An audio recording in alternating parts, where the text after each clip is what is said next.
played like Lollapalooza in Chicago and like played the Jimmy Fallon show. Things like that, like they're the easy answers and super cool. But sometimes for me the thing that I enjoy the most is the creation process. Okay.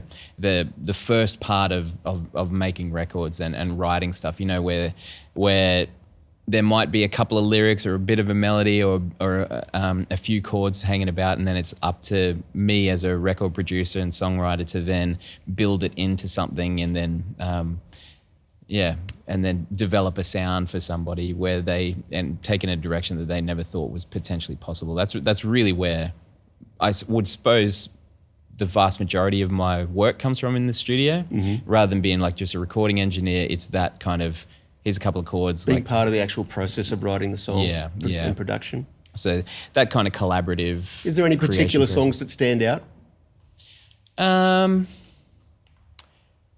Again, probably one.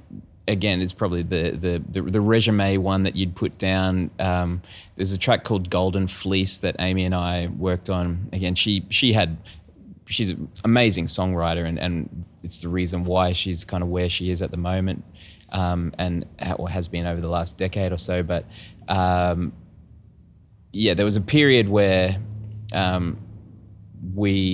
she just kind of called me up on the phone and she's like, I want to make some records. Don't really have much money to pay you. Is there something that we can do? And I was like, well, I was actually looking to build my portfolio anyway. So how about we just come in and we'll just see what happens, and we'll go like 50-50 in songs, and we'll buy some beers and then call it a day type deal. And from that, we made one of the first sessions we did a song called Golden Fleece. And then, so she pretty much had lyric and melody and some structural things down, and then we just kind of built a track around that and a day's work, and then put it out, and then it won like the best pop song at the 2016 Queensland Music Awards. And then that was kind of and that was on the EP that eventually Adore was on, that kind of started some things